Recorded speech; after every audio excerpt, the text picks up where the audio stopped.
Agora você se atualiza com o Cresce Sergipe com o advogado Edson Campos.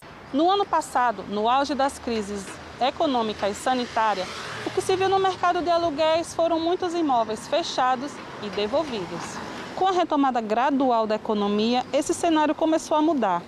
Mas em dezembro, este mercado foi tomado de surpresa com o percentual acumulado do IGPM, que é o principal índice que regula o reajuste dos contratos de aluguéis.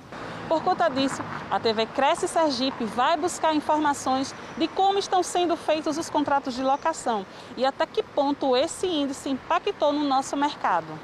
Então, doutor Edson, de forma resumida, como se processa um contrato de locação? Excelente pergunta. Os contratos, em regra, Catiúcia, eles têm uma base geral, eles são regidos pela teoria geral do contrato e pelo Código Civil, que, resumidamente, para aqueles que estão nos assistindo, o contrato nada mais é do que o acordo bilateral de duas vontades, né? Na verdade, a manifestação de duas vontades. Então, em se tratando de um contrato de locação, ele vai se processar com a manifestação da vontade daquele proprietário, né, ou com o intermédio de uma imobiliária que quer alugar aquele imóvel e, de outro lado, um eventual parte naquele negócio processual, naquele negócio contratual que será chamado de inquilino. Então, desde que você tenha uma propriedade, seja ela residencial ou comercial, que você queira disponibilizar para fins de aluguel, você pode colocar com preço algumas condições, desde que observado também alguns requisitos legais. Certo. E agora com essa alteração, né? Esse aumento no IGPM que aconteceu agora no final do ano, que é o índice, né, que regulamenta o aumento ou não do aluguel, como que esse contrato pode ser renegociado? Excelente pergunta, Catiúcia. Uma coisa que aqueles que estão nos assistindo agora devem ter em consideração é o seguinte fato. Você tocou muito pontual. Existem diversos índices que reajustam o valor dos contratos periódicos, certo? Os contratos, geralmente um contrato de locação são por 36 meses, em regra, mas você pode ter prazos muito maiores. Então, o índice oficial para reajuste dos contratos de aluguel, os contratos de locação, ele é o IGPM, que é um índice que ele é regulado pela Fundação Getúlio Vargas. E no final do ano passado, né, que é quando é fechado um índice para o ano seguinte, para o reajuste do ano seguinte, houve uma variação, um aumento muito exponencial de mais de 20%. Então, muitas pessoas que, por exemplo, tinham um contrato de aluguel de R$1.000 passaram a ter um contrato de R$1.200 de dezembro para janeiro. E isso causou muito espanto. Diferente do índice que a gente tem do índice de preços, o IPCA, que é um controlado pelo IBGE, sim, que está na faixa de 3,40%, fechado agora em janeiro. Então, existe essa discrepância da variação de índices e o recomendável, nesse caso, como um contrato de locação é uma manifestação do acordo bilateral, né, das duas vontades, é que também possa ser feita uma negociação, uma composição. Não existe óbice legal para que seja feito algum tipo de negociação, ou um congelamento, a não aplicação desse índice, ou a aplicação do IPCA, que seria um índice mais vantajoso.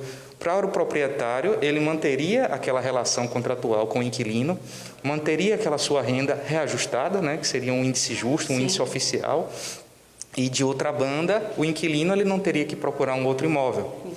Então, assim, a solução consensual sempre é a melhor medida. Tá bom, doutor Edson. Muito obrigada pela participação. Eu que agradeço. O mercado de aluguel está em alta. Desde 2019, o mercado de aluguel vem reagindo muito bem. 2020, durante um período, teve uma queda, teve desocupação, mas de julho em diante já voltou a ter muita procura, voltamos a ter muitas locações. O ano 2021 está tendo uma procura muito boa, a gente está fechando muita locação, e apesar de se estar tendo procura também para venda, a locação ainda predomina. Em relação à alta do IGPM, que ocorreu agora, como nunca antes, historicamente, que chegou a um acúmulo de 25,7%, a gente está tendo que intermediar muito, pegando o valor do imóvel, comparando ao preço de mercado, chegando junto ao proprietário, junto ao inquilino, nos casos em que ainda cabe reajuste, a gente intermediar para que seja aplicado. Em muitos casos, a gente permanece valor, quando já está o preço de mercado. Em outros casos, a gente dá um reajuste, mas não tão alto quanto o índice está no momento. De olho nas oscilações do mercado imobiliário, o Cresce Sergipe entende que a negociação sempre é o melhor caminho para proteger os interesses de todos os envolvidos. Praticamente a maioria dos contratos são indexados ao IGPM, o reajuste. E o IGPM é um índice geral de preço, ele abrange a parte de vestuário, as indústrias, a parte de alimentação, ele é abrangente, ele pega toda a inflação e é um índice mensal. Isso. E normalmente os reajustes dos aluguéis são anuais, ou semestrais ou anuais. Então, o que acontece é o seguinte, nós conversamos aqui com os corretores, nossos conselheiros, e mostrando que nós temos que negociar. Tem que negociar o locador e o locatário. E a administradora, aqueles imóveis administrados, a administradora participar. Porque muitas pessoas dizem, não, mas o que mais sofre é o locatário. Não é. Nós temos um levantamento a nível nacional que foi feito pelo Cresce São Paulo, que mais de 50% dos imóveis locados são imóveis que a pessoa só tem aquele imóvel que a pessoa vive daquilo, ou então é uma renda que acrescenta. Normalmente a pessoa é aposentada, uma coisa assim. Entendeu? Então, é preocupante para o locador e para o locatário. Então, o que nós estamos acompanhando é negociar, porque ficou um índice muito alto, né? Então, isso é ruim, tanto para o locador como para o locatário. Então, o que nós temos que fazer e mostrar também aos corretores, aos locadores, ao locatário, entendeu? Às administradoras, que se tem que negociar. A melhor maneira é se negociar para chegar num ponto comum para ambas as partes.